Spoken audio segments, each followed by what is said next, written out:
Wil Wheaton talked to me yesterday. He said instead of just doing this whole hour as a talk, he wanted to come out and have a bit of a performance, actually. So, musical performance, yes. So without further ado, we'd like to first introduce the other part of the act, which would be Paul and Storm. Could you come on up?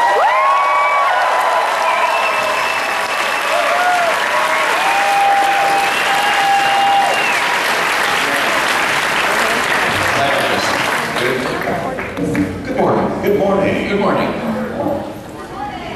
Great. And good morning. Good morning, everybody. And without further ado, somebody who I've been waiting to come to this convention, and everyone in this town has been waiting to finally come here. One of the last people in the Star Trek world to make it to Atlanta to DragonCon, Mr. Wil Wheaton.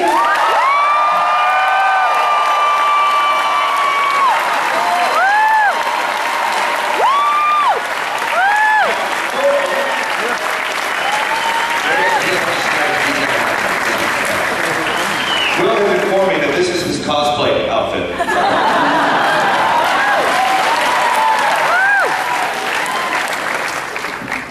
I said to Wesley, where did you put the nanites? And he says, I don't know. And I went with my lovely wife Camille to the holodeck, and she said to me, God, where's the children? I said, I don't know. This panel has been renamed Wesley Crusher himself.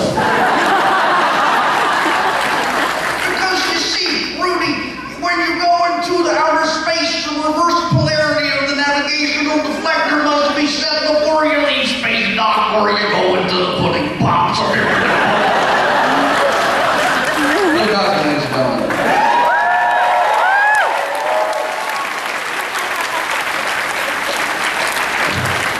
Between the sweater and the cigar, that was a $25 joke, so we hope you enjoyed it.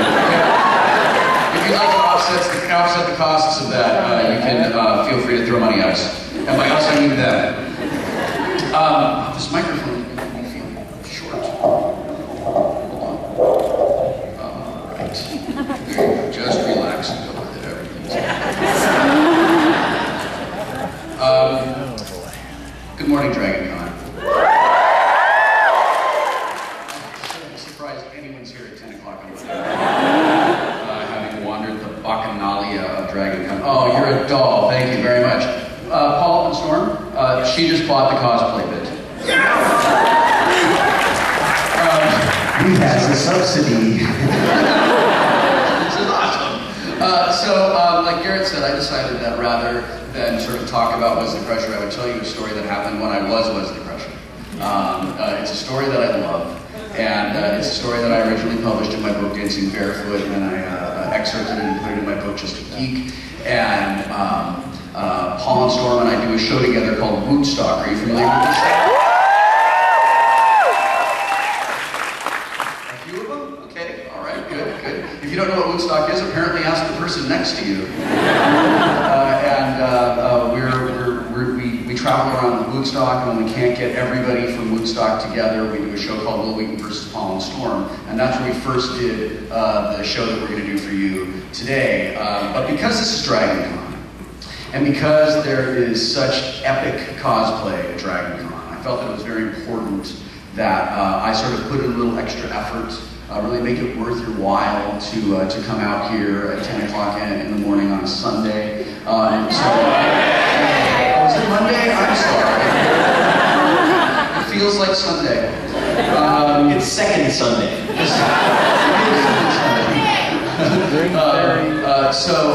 I'm going to perform today for you wearing the Cape of Dicks. So Garrett, please bring me my Cape of Dicks. Ladies and gentlemen, this is Paul and Storm with the love song from Cape of Dicks. Cape of Dicks.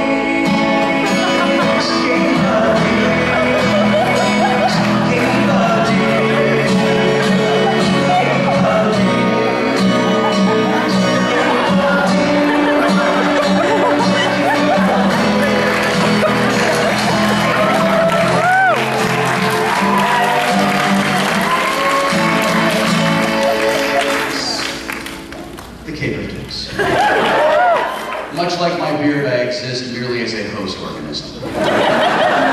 grab some water, and then we will begin. Grab some water. Grab some water. In this cave of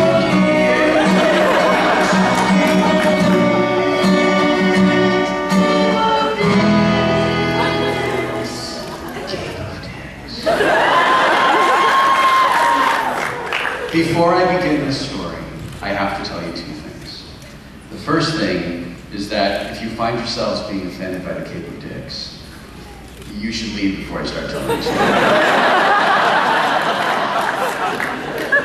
If words like tits, winkle, and vibraphone offend you, you should leave before I I also want you to know that this happened a very long time ago. And we're cool now. I cannot stress that point enough. It's okay. We're friends. It's good. It's still a funny story. This is still the way I remember it happening. So I'm going to tell it that. This story is called William fucking Shatner.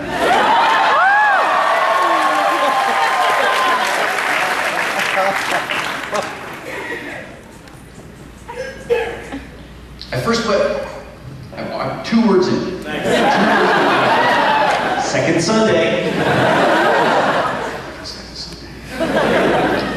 You know, the mistake that I made last night was I didn't drink and I went to bed early. I know, it's totally contraindicated by the DragonCon operating instructions. But I upgraded the service pack. Oh my God, I'm so tired. By the way, Will, very briefly before you start, I only now thought of it. Tits, Winkle, and Vibrator is the name of our collective Lady Gaga cover band.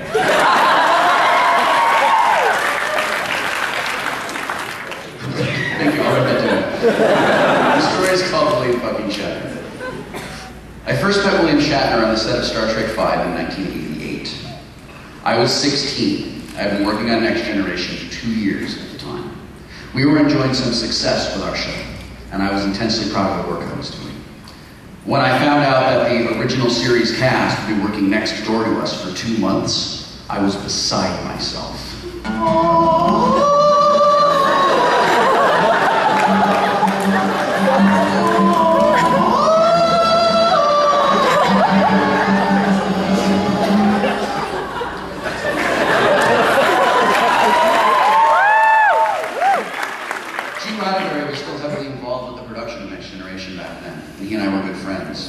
When I passed by his door, it was not uncommon for him to throw an executive from Paramount out of his office and ask me in for a visit.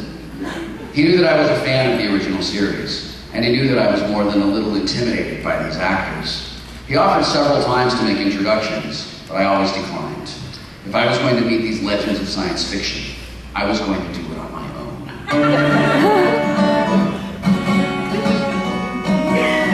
For weeks, I tried to get up the nerve to introduce myself. When I would walk from the stage to my dressing room or the schoolhouse, which we called Starfleet Academy, I would do it slowly, looking at their stage door wistfully, hoping to catch a glimpse of Mr. Spock or Dr. McCoy, maybe even the legendary Captain Kirk. The few times they did appear, I never found the courage to approach them. This went on for 6 weeks. Each night I ask the stars, why must I be here tonight?